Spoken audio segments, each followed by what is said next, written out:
Each week, we take a moment, sit down, and talk about things going on at the road in what we call the Road Detour. Well, welcome to the Road Detour, and Matthew and I are here, and we're ready. I think we're going to do some table topics to start us off. Hey, fitting one for today. Okay. Which sport is the most fun to watch? Football. College football for me. Yeah, college football. Right. Better than the Thunder games? During the playoffs, I'll watch the Thunder games. If I was honest, I don't watch a ton of them during the season. Yeah, so Alice and I, we normally buy, I'll say partial season tickets, but it's like 5 games, right? Yeah. So we normally get that. Allison loves the Thunder. She grew up in Tulsa. And so she has a love relationship with them. I don't. Matter of fact, I did grow up going to Charlotte Hornets basketball games with my dad. And so I'm only kind of interested in the Thunder versus the Hornets games, and I take Max to kind of be like a nod to my dad and I. But college football, I don't really like NFL, but I think the NIL stuff is going to make me not like college. It's changing it. Definitely is changing it. And yeah. You go back to 2010, 11, and 12 when the Thunder, when the new guys were Westbrook and Durant and them. I watched quite a bit then, and they're back to that now, and that does change the dynamic of watching. Yeah. Yeah, when we get to the NFL, football would be my favorite sport. But when we get to the NFL, I like following players. So like if I, specifically like right on SportsCenter, ESPN, or Game Day, or whatever, they'll start playing these like stories of these players. If it's a really good story, which typically to me means they had a hard relationship with their dad or mom or something like that, right? But they've kind of grown up, or cancer, and they've beat it somehow. I like following. You're a 30 for 30 fan, aren't you? Yeah, I like following those kind of players on to see like how well they do. You watch 30 for 30? I do. Yeah, it's good. It's good. All right. Cool. Which comedians make you laugh until your sides hurt? Who's the guy that does the millennials are the dumbest people I've ever met? What's his name? I never even heard of that. Oh, he's funny. He is funny. He's clean. We'll have to Google him, man. So I will say this, and this tells you a lot about the growth that I need to do as a person, okay? Because I actually think the funniest stuff is not stuff that I would really want my kids to walk in listening to. Like I don't, if it's like clean comics normally just aren't funny to me. This guy's funny. He is funny, and he's maybe 50s, 60s, and does comedy about the generations that are coming up. And the millennials eat it up. They love it because there's so much truth to it. Have you, did you watch the roast of Tom Brady? No. Yeah, that was rough. I watched it. There were really funny moments, but it was the bad. language was so terrible. I heard the secular media on the sports channel I listened to yesterday saying it was unairable. Yeah, it that was. The stuff they talked about was unairable. I just saw a couple of clips, and I'm like, that's So I fast forward. I would consistently, would fast forward the 10-second thing on Netflix or whatever it is. I would on my phone, and that's kind of how I watched it. And there were moments I thought, man, am I done watching this? Yeah. And I don't normally get to that point, but it was that kind of bad. But the funny moments were kind of pretty funny. In the history of comics, not stand-up comics, just comedians, Steve Martin, Dan Aykroyd, John Belushi, and I'm dating myself, were some of the funniest movies and characters and the old Saturday Night Live stuff with those guys that didn't do necessarily stand-up. They were just funny guys. What is your funniest movie? Funniest movie ever? Man, my wife will hate me saying this. She cannot stand these movies, but the Naked Gun series. Oh, that's funny. Yeah, that dumb slapstick humor. Yeah. Remember the one where he's umping the baseball game, and he doesn't know what to call. Yeah, and he's very, very timid. And they pitch a pitch, and the whole 100,000 people are waiting on this call, and he goes, strike. And they start screaming, and it turns him into this. He starts doing cartwheels, just into this animal. And it's such a good picture of humanity. That's funny. I love that. Nate What's your favorite funny movie? Nate Bargatze. He's a funny comedian, and he's clean. I don't know. I've heard his name. Good. But so this is the thing. The things that I remember are the funniest, and when I was younger, are not as funny anymore. I personally Like I used to love Napoleon Dynamite. I used to love Nacho Libre. And I still like Nacho Libre a lot. First time I watched Napoleon Dynamite, I said, "This is the stupidest show I've ever seen in my life." The second time I watched it, it's like, "This is comic genius." I know these people. Yes. So it's like I kind of have these moments of like, why did I think this was so funny? And I don't know. There's a lot of funny stuff. I'm trying to think that the other day I saw a movie and I thought this is really funny, but I don't remember what it is now. But like the Friday after next Fridays, those are the kind of things I thought. Barbershop movies. Yeah. Yeah. But I will say, normally, if I'm going something clean that's funny, I love the Beverly Hillbillies. Oh yeah. Three Stooges. My Three kids sent me a Stooges. Three Stooges clip, and I'm like, man, that was the mainstay of comedy. And that was like Do you know, you brought this up. You know what comedy is? what? Comedy, as opposed to dramas where you don't see the pain. And it's funny if you don't see the pain. Just like Three Stooges slapping each other and nobody ever gets hurt and it's funny. But if they slapped each other and, lost an eye, it's not funny anymore. So Larry, Moe, and Curly, Larry, Moe, and Shemp. Who are Joe. Which Curly, are the original. Larry Moe and Curly's the best. Yeah, agreed, 100%. Used to like the Little Rascals, man. Yeah, I like the Little Rascals. We beat that one to death, man. There's not a lot. Let me say this though. There's not a lot of really recent good clean comedy movies. Christmas. This is my childhood memory of Christmas in school. The Christmas party day, they'd bring out the old 16 millimeter projector.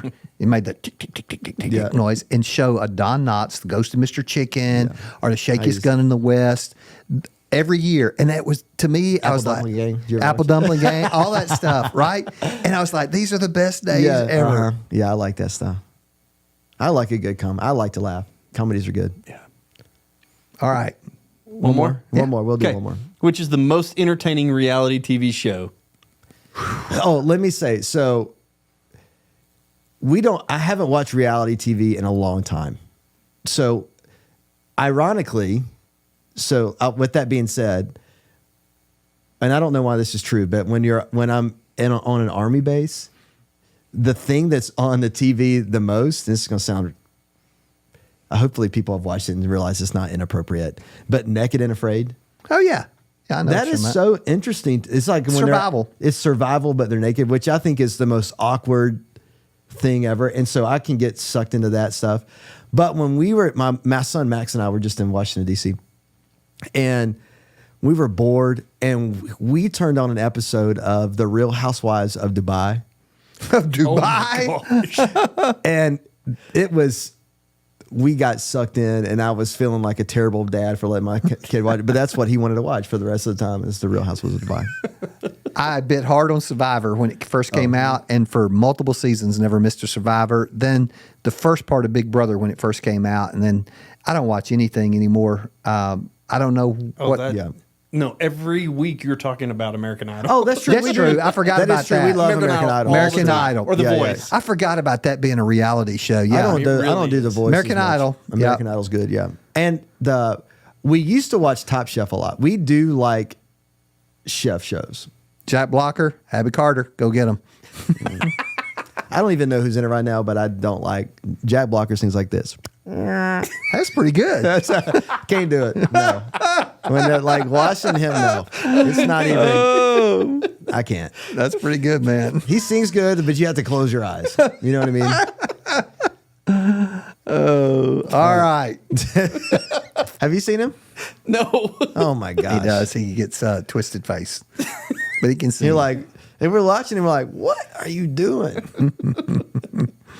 So anyway. Well, we want to talk a little bit about Sermon Sunday, about not losing influence with people and standing for something. And, first thing that I think I want to ask you is, how many of the things do you believe that we actually lose influence over are actually important at all? That's a good question. Think about it from like, I don't know if you want to talk the bigger picture of Christianity, some of the stuff we, get wound up in. And one of the things we try to teach our people here is identify the non-essentials, right? In your faith, that salvation is a non-essential. What are the non-essentials? And then everything else is peripheral. And it really is not a hill to die on if it's not a non-essential. So that's a great question. So thinking through it from the lens of what's essential, right? Because there's a lot of things that I would say I cannot imagine not standing for that. Right. Like, I will always be anti-abortion. Right. Okay. Right. At the same time, am I going to lose a friendship or a relationship with someone because of a decision they made or something they? And I will say this, and I think that before I let you answer what you're about to say, is that I feel like when we talk about very hot topic issues, what normally happens is that people end up, the reason they are for something or against it will be some polar, like something way out here that could potentially, by chance, it's like 1 in 2 billion. Yeah, argument. Yeah, and so like that hardly ever happens, or this is not really a normal thing. And so, because of that small chance, I'm either going to be for or against it, right? And so, I think that there's things as a Christian man that I will always stand on for how I vote, for how I teach my kids. Are there things that I stand on that I don't need you to stand on for me to respect you as a person? Sure. Right. And so I think that's what's kind of hard, like, in thinking through this, because I mean, there's essentials that Jesus is the way, the truth, and the life, right? No one goes to the Father except through him. Yeah, sure. I believe that. I believe without Jesus, you will not be able to live forever in the presence of the Lord. Right. Right. And so that's not going to change, but you don't have to believe that for me to have a friendship with you. Right. So who's our Canadian psychologist we listen to all the time? How can I think of his name? Peterson? Yeah, Jordan B. Peterson. So I was listening to a podcast today. Driving around listening to a podcast, and for those who wrestle with God, and he was being interviewed by this ex-CIA guy, and it was a really good interview. But he talked about difficult conversations, and he said that it is impossible to talk about anything meaningful and it not be a difficult conversation. That's good. Is that if you're going to press in on anything in life, and the depth of your relationship is determined by how many things you're willing to press in on. He's talking about marriage. Yeah. That difficult conversations are part of marriage because we have to be able to have them to have a meaningful relationship. Well, that's true of me and you. Right? Yeah. And me and everybody, that to only have conversations that do not challenge you. We call it preaching to the choir, right? Right. Yeah, sure. That's the cheap way out. If you want to preach to a bunch of people who are going to amen everything you say, you are not reaching the world. You preach to the people who disagree with you and have a conversation with the hope of leading them to Jesus. Anyway, sorry, I'm getting into preacher that's mode. good. Like how to stand on truth and influence people might be, to some degree, a better question. You right? said it, though, in the message. You said it's a personality thing. Yeah, totally. It is a personality thing that if you took, and I'm not debating out what was discovered after he died, but you take a Ravi Zacharias, and his personality enabled him to talk about anything without offending. And difficult topics. Then you take other people, I'm not going to name any because everybody gets all wound up about them. They can't talk about anything without hurting people's feelings and people getting mad. So I do think another point in the message that I think it does come back to is humility, right? If you are a humble person, then, and one of the ways that you lead and you conversate and preach to us as a people is you talk about some of the shortcomings and of your own personal life, right? Mm-hmm. And so when you're leading in some degree with your weakness, right? You're leading with that. People can connect to that. And if you are leading with, look how great I am and look what I do, blah, blah, blah, now go do this. It's like, wait, what? Like, or look at how great I am and I'm perfect and you're not perfect and this is why you're not perfect. All of a sudden people's defenses start coming up and now we're getting into an argument. And so I think one of the things that I would love to hear a message on, right, is how do I stand for the truth and grow in my influence with someone else? So how can I influence you to truth?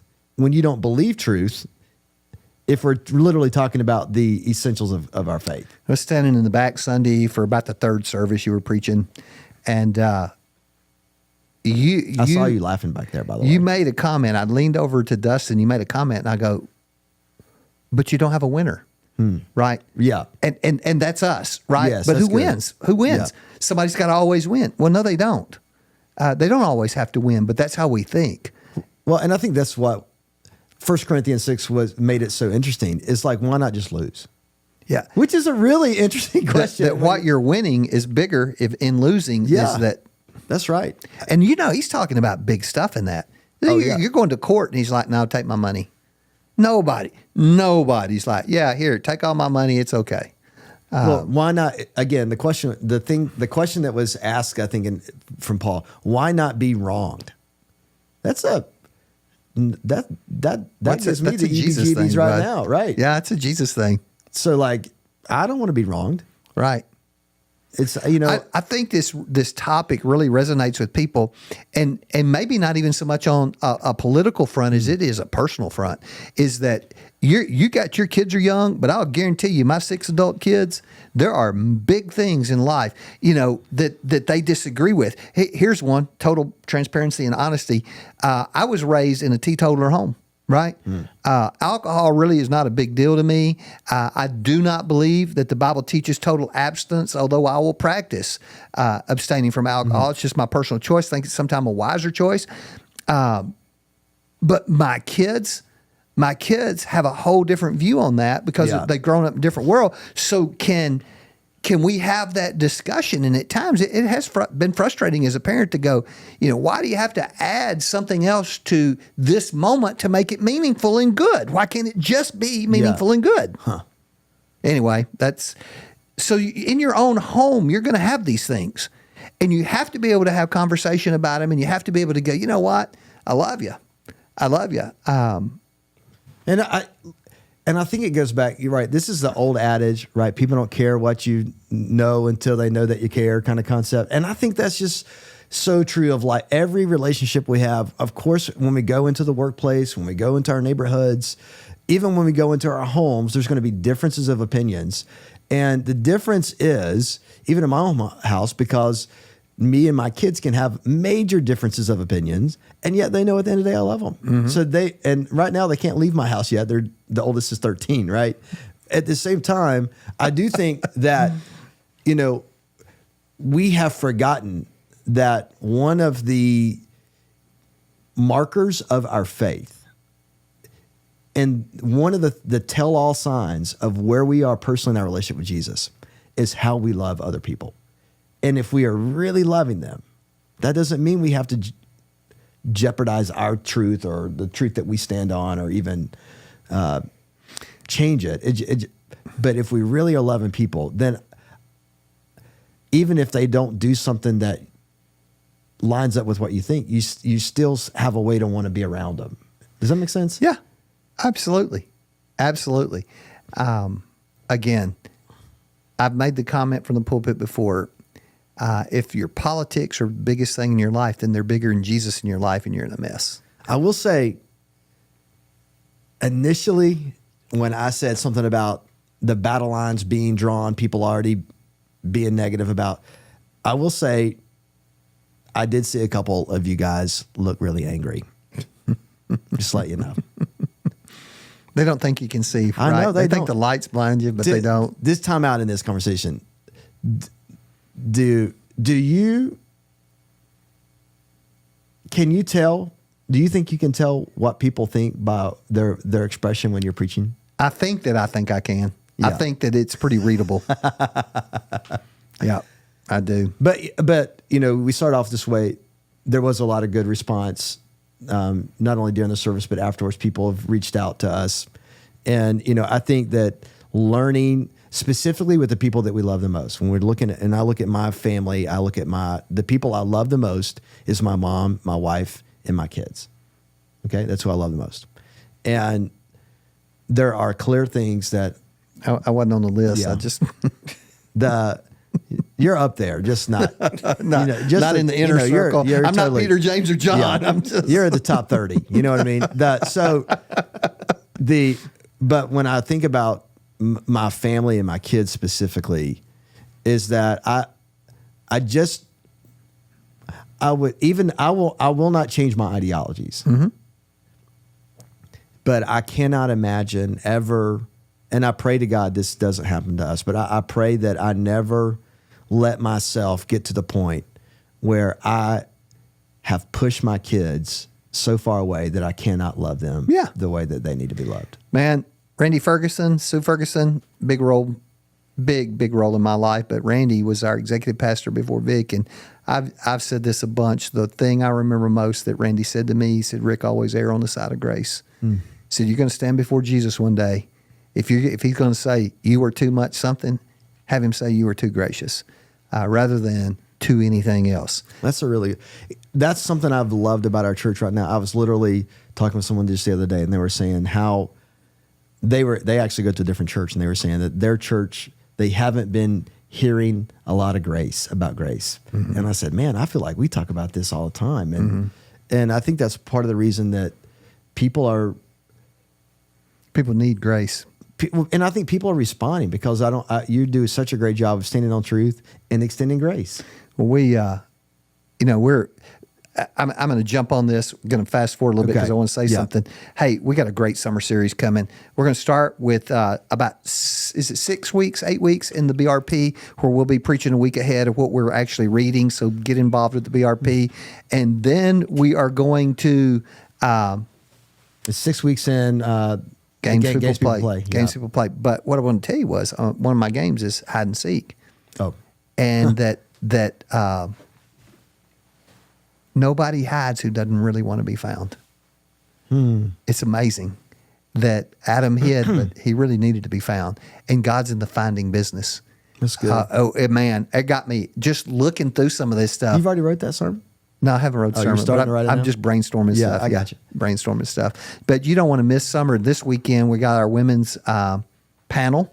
Yeah, I'm really excited. You know, there is some things that I've been wanting to ask them anyways. Hey, we know how that's going to flow, and you do not want to miss our women. Our pastors, some of our pastors' wives sharing about their wins, their biggest wars. You don't want to miss this. I think it's going to be really, really big. And then we got about 38 babies being dedicated. Wow. Something like that. All 5 services live. Yeah. All 5 services live. Yeah, that's good. I will say, looking at the questions, I've talked with my wife, Allison, about some of them. And even listening to my wife share with me the answers to, there's 5 questions total that our ladies will be answering. I was like, man, that's really good. That's really good. It is. It's refreshing to hear some other takes and perspectives. And God uniquely designed women. And let me ask you a question real quick. Who do you think is the most influential woman in Scripture? Wow. And so let me tell you while you're thinking. My favorite story, this is going to be my intro Sunday, is my favorite story is Timothy's life was so impacted by his grandmothers. Yeah. And our women, and I wonder if they really knew. They didn't live I don't think they did. I think they were just doing life and they did it right. And Timothy's life was changed, marked, and again, I say that to say is that our ladies have a bigger role than I think some of them even realize. I think some of them are making a bigger difference than they've ever thought that they could. It's the hand that rocks the cradle rules the world. Yeah, that is so true. Biggest, strongest influence in all of Scripture from a female perspective. I'm looking way ahead. Christmas this year. Okay. And I'm looking at the women that were in the lineage of David, and there's Tamar. No stain is, I don't know if I can do this, man. No stain is too deep. And if you know her story. Rahab, no sin is too big.